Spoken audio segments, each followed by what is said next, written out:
शुरुआत करेंगे इस वक्त की बड़ी खबर से। आपको बता दें कि बहराइच हिंसा के मामले में पुलिस ने 26 आरोपियों को जेल भेजा है। हिंसा के आरोपियों को बहराइच जेल भेजा गया। तो बड़ी खबर आपको दे रहे हैं, जहां पर बहराइच हिंसा के मामले में 26 आरोपियों को बहराइच जेल भेजा गया है। ये बड़ी खबर आपको दे रहे हैं, जहां पर जेल की सुरक्षा व्यवस्था और कड़ी कर दी गई है। जेल की सुरक्षा में लगे जवानों की संख्या भी बढ़ा दी गई है।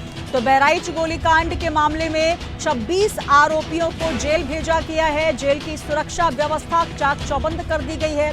गोली लगने वाले 2 आरोपी जेल के अस्पताल में। आपको बता दें कि 2 आरोपी सरफराज और तालिब को गोली लगी थी, वो भी अब रिमांड में भेजे गए हैं, न्यायिक रिमांड में हैं।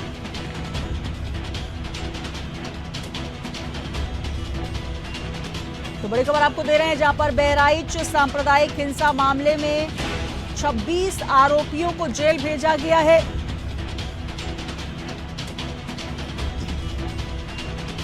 तो पुलिस ने 26 आरोपियों को जेल भेजा। न्यायिक हिरासत में 2 आरोपी जिनको गोली लगी थी, तालिब और सरफराज, उनको भी जेल भेजा गया है।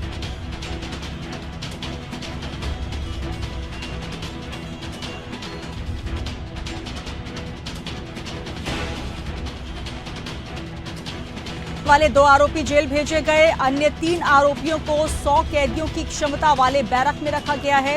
आपको बता दें कि अब बहराइच हिंसा मामले में लगातार धरपकड़ पुलिस की जारी है। जेल में सुरक्षा व्यवस्था को बढ़ा दिया गया है, सुरक्षा व्यवस्था को और कड़ा कर दिया गया है। 26 आरोपी अब तक बहराइच जेल में बंद किए गए हैं।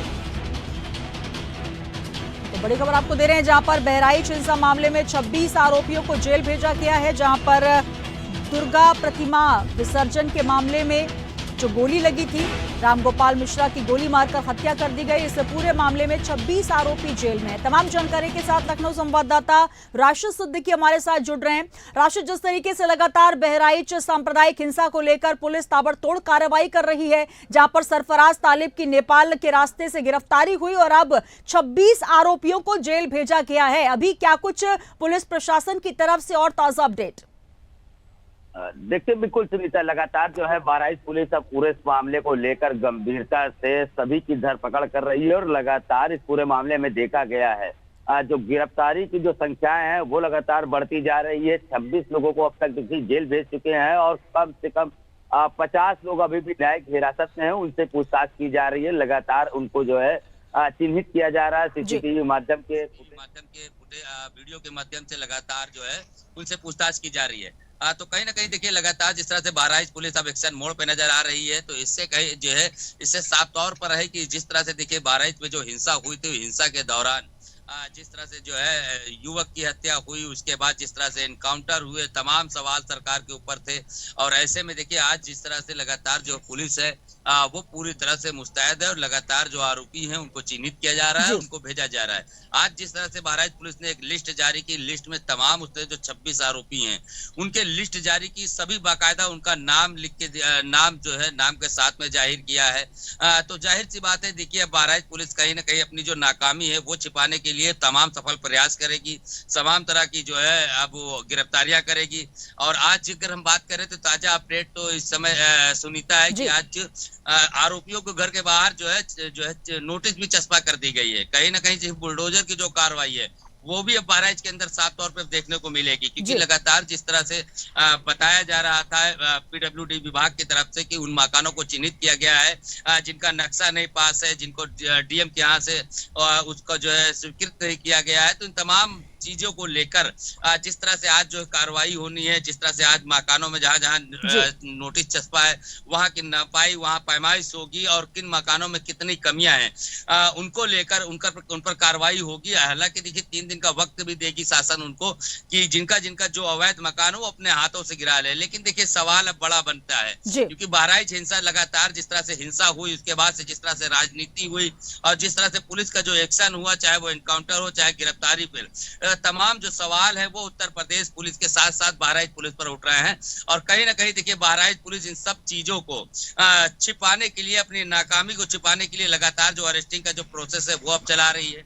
क्योंकि देखिए इसमें बहराइच पुलिस के ऊपर आरोप भी लग रहे हैं क्योंकि कहीं ना कहीं एक पक्षी कार्रवाई बहराइच पुलिस कर रही है। क्योंकि देखिए हिंसा की अगर हम बात करें तो हिंसा के दौरान दोनों तरफ से, दोनों समुदाय के लोग रोड पर निकल के हिंसक प्रदर्शन किया, दोनों तरफ से तोड़फोड़ की गई, आगजनी की गई, गाड़ियां तोड़ी गई। लेकिन जो कार्रवाई जो हो रही है, जो गिरफ्तारी हो रही है, वो कहीं ना कहीं एक पक्ष पे हो रही है। तो इसको लेकर 26 आरोपी हैं, राशिद ये भी जानना चाहेंगे 26 आरोपियों की गिरफ्तारी हुई है, उसमें जो नाम शामिल किए गए हैं, क्या अभी एक समुदाय के लोगों के किए गए हैं, जिस तरीके से आप बता रहे हैं कि एक पक्षीय कार्रवाई हो रही है?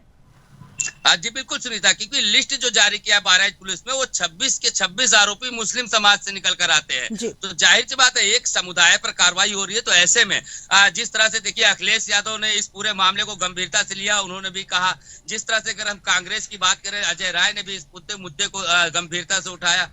उसके बाद देखिए MIM के जो है अध्यक्ष हैं शौकत अली, उन्होंने तो सीधा सीधा सरकार पे फर्जी एनकाउंटर और फर्जी गिरफ्तारी की बात भी कह दी। तो कहीं ना कहीं देखिए इस पूरे मुद्दे को राजनीतिक रूप ले लिया। और ऐसे में देखिए उपचुनाव है और जिस तरह से आज देखिए मुख्यमंत्री योगी आदित्यनाथ एक बैठक लेने वाले, इस बैठक में भी इस चीज का जिक्र किया जाएगा कि कहीं ना कहीं जो कार्रवाई है वो एक तरफा हो रही है। तो ऐसे में उपचुनाव पे एक अच्छा खासा प्रभाव पड़ेगा क्योंकि काफी लोग इससे नाराज हैं। क्योंकि देखिए हिंसा जब होती है तो हिंसा में दोनों पक्ष आमने सामने होते हैं। तो ऐसे में दोनों पक्षों पे कार्रवाई होनी चाहिए, न कि किसी एक पक्ष पे। निश्चित तौर पे कार्रवाई यहाँ पर राशिद जहाँ पर बात हो रही है, जिस तरीके से रामगोपाल मिश्रा ने भी जो झंडा हटाया उसके बाद ये गोलीकांड हुआ, लेकिन सबसे बड़ा आरोप ये भी लग रहा है कि क्या इस तरीके की हरकतों पर सीधे आप गोली चला देंगे? लगातार पुलिस का ये भी कहना है कि कानून को हाथ में लेना किसी के लिए भी हितकर नहीं है और यही वजह कि लगातार कार्रवाई हो रही है। हालांकि दोनों ही पक्षों पर कार्रवाई होनी चाहिए, लेकिन सबसे बड़ा सवाल यहाँ पर गोलीकांड का है। अगर आप किसी व्यक्ति को गोली मारते हैं, सीधे उसकी जान ले लेते हैं, तो निश्चित तौर पर बड़ी कार्रवाई होगी। लेकिन जहां पर आगजनी हुई है और जो संपत्ति को नुकसान पहुंचाया है, कहीं ना कहीं उसको लेकर भी दूसरे पक्ष पर कार्रवाई निश्चित तौर पर होनी चाहिए। अब बिल्कुल सुनीता, क्योंकि जाहिर सी बात है, क्योंकि देखिए कहीं ना कहीं तो जिस तरह से देखिए अगर गोपाल मिश्रा ने अगर झंडा फहराया तो गोली मारना कोई बड़ी चीज नहीं है। क्योंकि जाहिर सी बात, जिस तरह से राजनीतिक पार्टियां लगातार इस बात के लिए कह रही है, इस घटना को निंदा भी की जा रही है लगातार। ऐसा नहीं, गोपाल मिश्रा के हत्याकांड को लेकर कई तरह के सवाल भी उठे, कई तरह की निंदाएं प्रतिक्रिया भी आई मुस्लिम समाज के लोगों से। मुस्लिम धर्म गुरुओं ने भी इस बात से जो है इसकी बात की निंदा की कि कहीं ना कहीं ये घटना कहीं ना कहीं शर्मनाक है। क्योंकि गोली जाहिर सी बात है कोई किसी के मकान पे, लेकिन घटना का जो कारण है वो स्पष्ट तरीके से अभी बहराइच पुलिस नहीं ढूंढ पाई है कि क्या वजह रहा है, किस वजह से ये दंगा भड़का, किसके इशारों पे ये काम हुआ। क्योंकि विपक्ष लगातार इसकी जांच की मांग कर रही है, लगातार इस पर जो है निष्पक्ष जांच की मांग कर रहे हैं कि आखिर जो घंटा भर था गोपाल मिश्रा आखिर क्यों चढ़ा, किस वजह से चढ़ा, क्या कारण रहा होगा और सबसे बड़ा सवाल ये भी कि आखिर कैसे गोली चलाने के लिए उनके पास हथियार आए, हथियार रखना भी सबसे बड़ी यहाँ पर राशिद, इसके लिए भी पीछे कार्रवाई होनी चाहिए, जांच पड़ताल होनी चाहिए। कितने घरों में आखिर हथियार रखे हुए हैं, पत्थर रखे हुए हैं और क्या वजह है कि जुलूस निकलता है तो पहले से पत्थर और हथियार की तैयारी हो जाती है और एक युवक यहाँ जब झंडा उतारने चढ़ता, हालांकि वो भी कहीं से कहीं तक सही नहीं है, लेकिन सीधे सीधे गोली चलाना, ये इसको लेकर पुलिस को कार्रवाई ये भी करनी चाहिए कि और कितने घरों में इस तरीके से असला और हथियारों की बरामदगी है। तो निश्चित तौर पर अब बहराइच पुलिस को तमाम मुद्दों को लेकर जांच पड़ताल करनी चाहिए और निश्चित तौर पर एक निष्पक्ष जांच होनी चाहिए। बहुत शुक्रिया हमारे साथ जुड़ने के लिए। तो पुलिस ने 26 आरोपियों को जेल भेज दिया है। इस पूरे मामले में हिंसा के आरोपियों को बहराइच जेल में रखा गया है, जहां पर जेल की सुरक्षा व्यवस्था को भी पुख्ता किया गया है। जेल सुरक्षा में जवानों की संख्या को भी बढ़ा दिया गया है। साथ ही 2 आरोपी जो मुख्य आरोपी माने जा रहे हैं, सरफराज और तालिब, जो कि नेपाल के रास्ते भागने के फिराक में थे, उनको भी जेल के अस्पताल में रखा गया है। 3 आरोपियों को 100 कैदियों की क्षमता वाले बैरक में रखा गया है।